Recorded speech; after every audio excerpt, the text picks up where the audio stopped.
Naam, karibu mtazamaji katika mawanda ya habari za siasa. Tuangazie nini ambacho kimeweza kujiri na tunaarifiwa kwamba walimpiga risasi Tundu Lissu ili wasingizie serikali. Siri yafichuka, kumbe hawa ndio waliohusika na tukio la kumpiga risasi mheshimiwa Tundu Lissu. Mambo yamekaa vipi? Basi ambatana na mimi mpaka tamati. Usiache kusubscribe, kushare, lakini ku comment tuweze kufahamu ni kina nani ambao walihusika na tukio hili mnamo mwaka 2017. Nitakurudisha nyuma kidogo.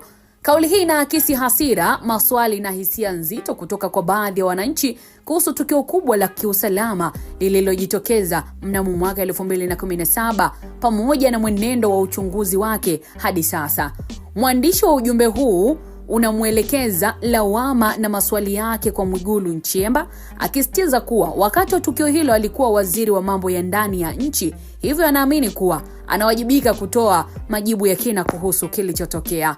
Katika hoja zake, mwandishi anahoji mambo matatu makuu. La kwanza, anataka kufahamu ni nani aliyetoa amri ya kuondoa ulinzi wa viongozi siku ya tukio. Lakini swali hili linaashiria uwepo wa mazingira ya kutatanisha yaliyopelekea tukio hilo kutokea, hasa kama kulikuwa na mabadiliko ya ghafla ya kiusalama yaliyoweza kuchangia tukio lenyewe. Lakini swali la pili, anauliza kuhusu kuondolewa kwa kamera za CCTV camera, akieleza kuwa vifaa hivyo vingekuwa msaada mkubwa katika kufichua ukweli wa tukio. Hapa kuna tuhuma nzito zinazogusa uwezekano wa kufichwa kwa ushahidi au uzembe katika kuhifadhi vielelezo muhimu. Swali la tatu linagusa ucheleweshwaji wa majibu ya uchunguzi, ambapo mwandishi anahoji ni kwa nini tangu mwaka 2017 hakuna taarifa kamili iliyotolewa kwa umma.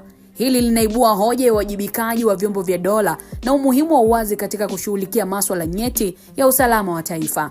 Wananchi wengi wanatarajia majibu ya wazi ili kuondoa sintofahamu na kurejesha imani ya taasisi husika. Kwa maswali hayo, ujumbe huu unaonyesha pia kutoridhishwa na namna viongozi wanavyozungumzia masuala ya utekaji na ukatili nchini Tanzania. Mwandishi anahisi kuwa masuala hayo yanapaswa kuchukuliwa kwa uzito mkubwa zaidi, kwani yanahusu maisha ya watu badala ya kuonekana kama mada za kawaida au zisizopewa uzito unaostahili. Analinganisha hali hiyo na mazungumzo mepesi kama ya michezo au vikundi vya kijamii, jambo ambalo linadhihirisha mtazamo wake kuwa kuna ukosefu wa umakini katika kushughulikia masuala mazito. Aidha, matumizi ya lugha kali kama sisi sio wapumbavu yanaonyesha kiwango cha juu cha hisia na msisitizo kwamba wananchi wanauelewa na wanahitaji kuheshimiwa kwa kupewa taarifa sahihi. Hii ni ishara ya hitaji la mawasiliano bora kati ya viongozi na wananchi, hasa katika nyakati ambazo kuna maswali mengi yasiyo na majibu.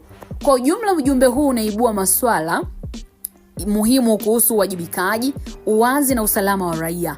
Unaonyesha jinsi matukio ya zamani yanavyoweza kuendelea kuwa na athari kwa jamii endapo hayatatolewa majibu ya kuridhisha. Lakini pia mwandishi anatoa wito kwa viongozi kuwa makini na kauli zao wanapozungumzia masuala nyeti na kuhakikisha kuwa wanatoa majibu yanayojenga imani kwa wananchi.